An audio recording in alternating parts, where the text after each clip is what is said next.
체포당하시는 성자 하나님, 체포당하시는 성자 하나님이라는 이런 제목으로 오늘 본문 말씀을 같이 참고하겠습니다.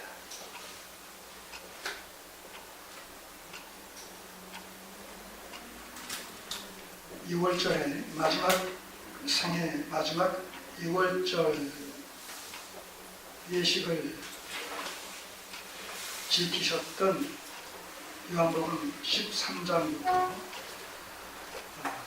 지난주에 살펴봤던 17장까지 대제사장적 기도의 내용이 소개되고 있는 17장까지로 해서 예수님의 실제적인 고별 설교는 마감이 됩니다.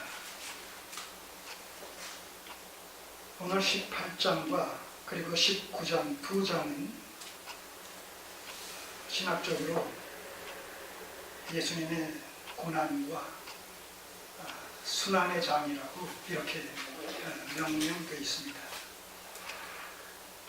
체포와 체포당하심과 그리고 신문당하시고 빌라도에게 재판을 받으시고 십자가형에 처해져서 마침내 두 강도와 함께 십자가에 달려 죽으시는 사건이 19장에 소개가 되고 있습니다. 그래서 18장, 19장을 일컬어서 그리스도의 순환의 장이다 이렇게 별명이 붙어 있습니다. 그 중에서도 오늘 18장 1절에서 14절까지의 내용은 그 순환의 첫 단계로서 예수께서 가롯 유다의 인솔하에 뒤쫓아온 체포조에 의해서 유다와 로마의 군대로 구성된 체포조에 의해서 잡혀가시는, 사실 잡혀가신다는 것이 아니라 체포당하시는, 자신을 내어주셔서, 오늘 우리가 살펴보겠습니다만 저들이 주도적으로 예수님을 잡아간 것이 아니라 예수께서 잡혀가신 거예요. 자신을 저들에게 내어주셔서 잡아가도록 그렇게 허락하셨다는 얘기입니다. 그런 표현이 가능한 것은 예수님의 이 잡혀가신 그리고 궁극적으로 죽으신 것은 하나님의 뜻 가운데서 되어지는 일이다 하는 얘기죠. 주님께 하자가 있고 문제가 있어서 범법자요 위법자로서 잡혀갈 수밖에 없는 그런 상황에서 그 체포당하신 것이 아니라 그분에게는 아무런 죄도 없고 죄를 지을 수도 없는 하나님의 본체가 되시는 분임에도 불구하고 우리의 죄를 하나님의 택하신 백성들의 죄의 질문을 담당하시기 위해서 이 고난을 받으시고 또 십자가의 죽음을 담당하셨다는 것이죠. 그런 의미에서 그리스도의 생애는 적극적으로 하나님의 크신 경륜 속에서 차착 없이 기뻐하신 뜻 가운데 그렇게 그 생이 진행되어졌다는 것입니다. 자, 살펴보죠. 특별히 1절과 2절을 통해서 겟세마네 동산으로 제자들과 더불어서 나아가신 이런 그 내용이 소개되고 있습니다. 자, 여기서는 요한복음에서는 1절을 보시면 예수께서 이 말씀을 하시고, 이 말씀은 어떤 말씀입니까? 가깝게는 17장의 대제사장적 기도를 언급하는 것이고, 좀 더 멀리는 13장부터 시작된 고별 설교 전체를 얘기하는 것이죠. 자, 이렇게 해서 예수께서 이 말씀을 마치시고 그 다음에 제자들과 함께 기드론 시내 저편으로 나가시니 거기 동산이 있는데 제자들과 함께 들어가시다. 이 동산이 어떤 동산이에요? 겟세마네 동산이란 말이에요. 겟세마네 동산. 자, 그렇기 때문에 이 17장에서 소개된 예수님의 대제사장적 기도는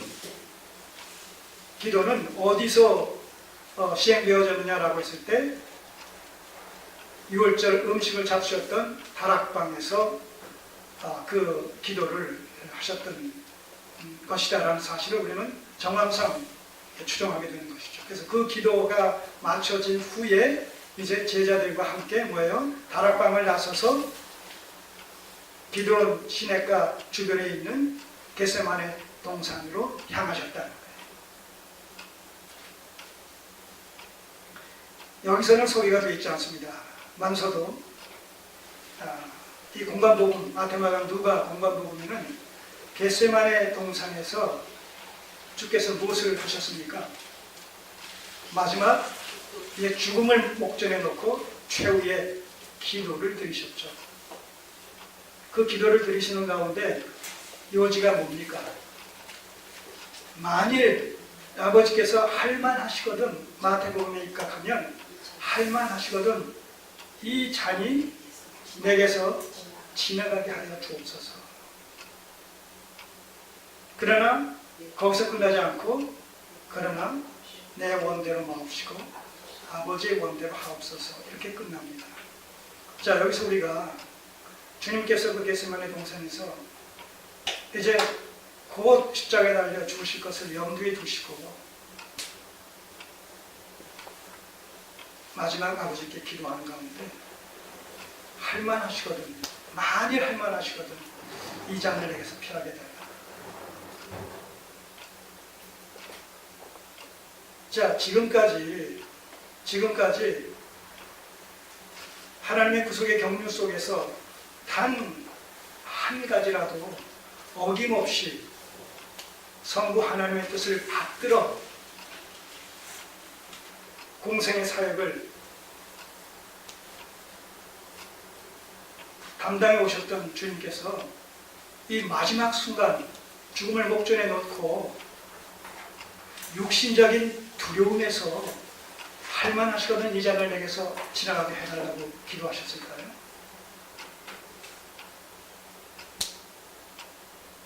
물론 인성적인 인성을 갖고 계신 이런 육신적인 측면에서 봤을 때 십자가에 달려 죽는다는 것이, 저주받은 자로서 죽는다는 것이 여러 가지 면에서 좀 고통스럽게 다가왔을 것이라고 생각이 됩니다. 그럼에도 불구하고 우리 주님의 발자취를 보게 되면 이제 와서 새삼스럽게 죽는 것이 일면 두려운 이런 마음이 들어서 할 수만 있으면 피해달라, 지나가게 해달라, 그렇게 말씀하셨을까? 강구하셨을까? 회의감을 갖게 하는 것이죠. 그렇다면 인성적 측면에서 육신의 어떤 그 연약함으로 말미암아 불가피하게 잠시나마 그 고통스러움을 염두에 두고 지나가게 해달라고 기도하신 것이 아니라면, 그러면 어떤 측면에서 그렇게 기도하셨을까?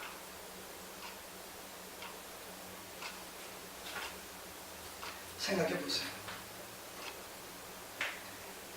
여기 한번 보십시다. 마태복음 26장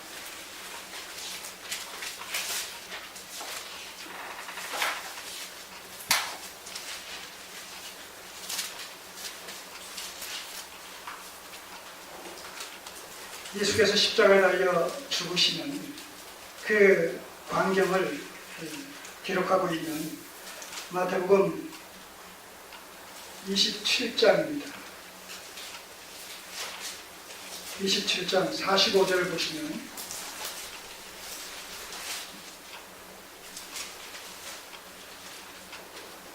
제6시로부터 온 땅에 어두움이 임하여 제9시까지 계속하더니 제9시쯤에 예수께서 크게 소리질러 가라사대 엘리 엘리 라마 사박다니 하시니 이는 곧 나의 하나님 나의 하나님 어찌하여 나를 버리셨나이까 하는 뜻이라.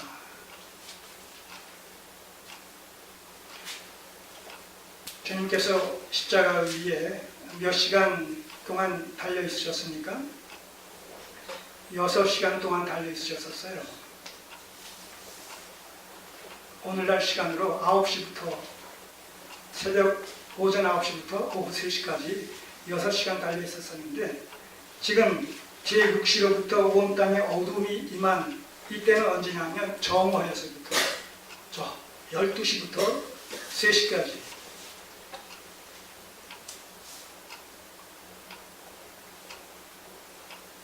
그리고 이제 숨이 지시는 그 순간에 엘리 엘리 라마 사박단이 이렇게 외치시고 영원히 떠나갔다 이렇게 기록되어 있습니다.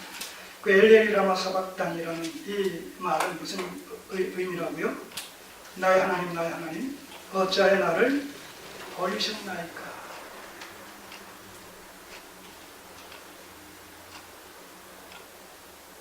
우리는 이 말씀에서 힌트를 얻을 수 있어요. 주님께서 겟세마네 동산에서 할 수만 있으면 이 잔을 내게서 지나가게 해달라고 말씀하셨던 것이 단순히 인성적 측면에서 육신에게 가해질 십자가의 어떤 고통을 염두에 둔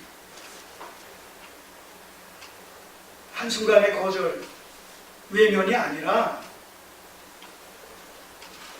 지금 예수께서 십자가에 달려 죽으시는 것은 무엇 때문에 죽으십니까? 주님께서 죄가 있으셔서 아니라 인류의 죄, 좀 더 구체적으로는 성부 하나님의 택하신 백성들의 죄를 담당하시고 죽으시는 거 아니에요. 그러니까 예수께서 십자가에 달려 죽으시는 그 과정 속에서 예수님은 더 이상 누구예요? 하나님의 아들이라는 어떤 관점보다도 인류의 죄를 인류에 지고 지금 십자가의 강도들과 별반 다를 바 없는 모습으로 죽으시는 하나님의 관점에서 보게 되면 죄로 말미암아 저주받은 자로 지금 달려 죽으시는 것이다 하는 얘기죠.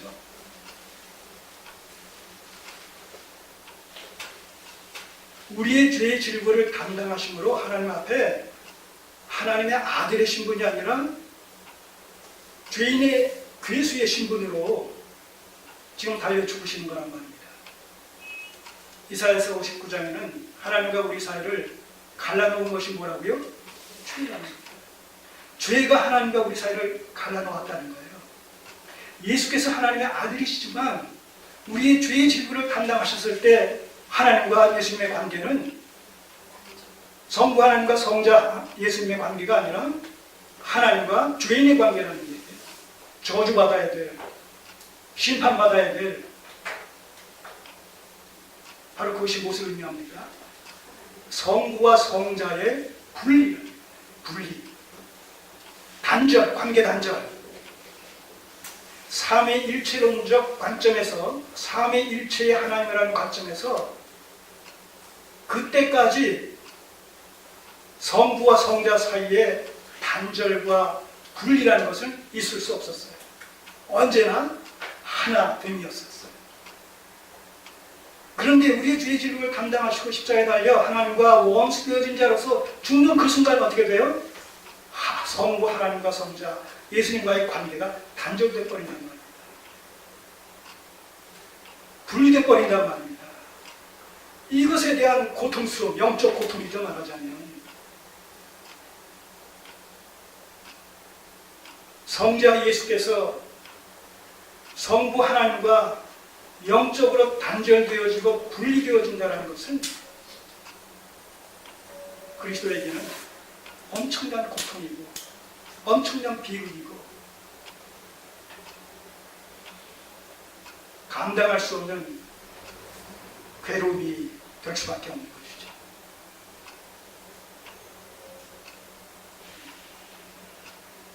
지옥의 고통은 우리가